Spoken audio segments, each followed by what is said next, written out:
हैं, घर घर इसका रिवाज हो रहा है। उसके हवाले से पैगाम आपकी आँख खोल रहा हूँ। अगर आप अक्लमंद हैं, मेरे पैगाम की आपने हिफाजत कर ली, मैं गारंटी लेकर के जा रहा हूँ, मेरा गिरबान पकड़ सकते हैं, आपको 1 साल में 10 साल के बराबर तरक्की होगी। दारू छोड़ करके आप दिखाइए, हाथ उठा करके वादा कीजिए दारू नहीं पिएंगे। हमारे जवान लोग हाथ उठाइए, इंशाअल्लाह न दारू पिएंगे न किसी को पिलाएंगे। हाथ उठाइए इंशाअल्लाह। कोई पिलाए तो छोड़ेंगे नहीं, हाथ उठाइए इंशाअल्लाह। खैर, ध्यान रखिएगा, ध्यान से सुनिएगा। एक सहाबी आए, या रसूल अल्लाह, मुझे डॉक्टर ने कहा है कि दारू नहीं पियोगे तुम्हारा इलाज नहीं होगा। अब आप बताइए कि मैं क्या करूं, डॉक्टर की बात मानूं, जान बचाऊं? अल्लाह के रसूल ने कहा कि जिस डॉक्टर ने बताया कि दारू इलाज है वो गलत बोल रहा है। दारू बीमारी है, वो बीमारी को बढ़ाएगी, इलाज नहीं होगा। एक औरत आशिक हो गई जवान के ऊपर, दरवाज़ा खोला, बंद कर दिया। उस जवान से कहा कि दरवाज़ा खुलेगा तुम्हारी जान बचेगी, 3 काम में तुम्हें एक काम करना पड़ेगा, 3 गुनाह में एक गुनाह करना पड़ेगा। सूअर का गोश्त खाना पड़ेगा, शराब पीनी पड़ेगी, मुझसे जिना करना पड़ेगा। 3 काम में एक काम करोगे तभी तुम्हारी छुट्टी है, तुम्हारी जान बचेगी। उस जवान ने सोचा, सूअर खाऊंगा ये मेरा दिल नहीं चाहता, जिना करूंगा बहुत बड़ा गुनाह है, सबसे छोटा गुनाह दारू है, 1 गिलास पी लेता हूँ, छुट्टी है।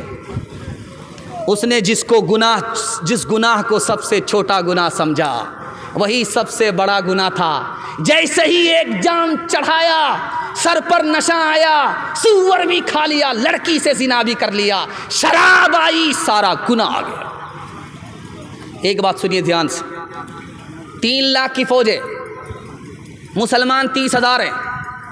3 लाख की फौज हार गई, मुसलमान 30,000 जीत गए। सिपह सालार ने अपने लोगों से कहा कि बात क्या है, वो भी इंसान तुम भी इंसान, तुम्हारी तादाद ज़्यादा उनकी तादाद कम, मुसलमान जीत कैसे गए? जवाब सुनिए और अक्ल का नाखून लीजिए, अपने को भी बचाइए, अपनी कौम को भी बचाइए, ख़ानदान को भी बचाइए। कहा कि तुम कैसे जीत गए? कहा कि इसलिए जीत गए, मुसलमान दारू नहीं पीता, दारू को हराम समझता है। मुसलमान जिना नहीं करता, जिना को हराम समझता है। रात में जागता है अल्लाह की इबादत के लिए, दिन को रोज़ा रखता है। दुनिया की कोई ताकत मुसलमान को शिकस्त नहीं दे सकती। एक तजर्बे की बात सुनिए, आपके घर में कच्चा अंडा है, कच्चा अंडा तोड़िए, गिलास में डालिए, आप शराब की गिलास में डालिए, शराब के गिलास में। वो जो कच्चा अंडा है जिसको आपने तोड़ा, वो ऐसे टाइट हो जाएगा जैसे उबला हुआ अंडा।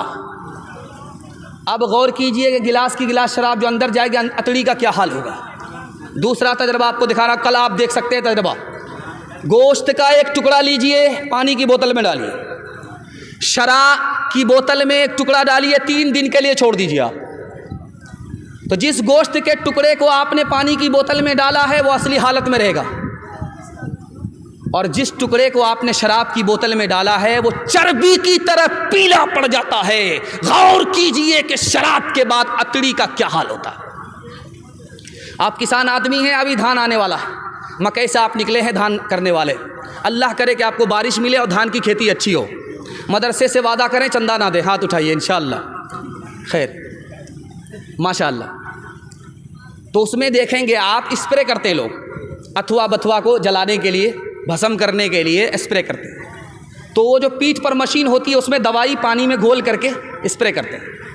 99 बूंद उसमें पानी की डालिए आप, सिर्फ 1 बूंद शराब की डालिए, 10 दिन फूल पर स्प्रे कीजिए, वो मुरझा जाएगा। जब गिलास की गिलास शराब अंदर जाएगी, अंदर के फूल का क्या हाल होगा।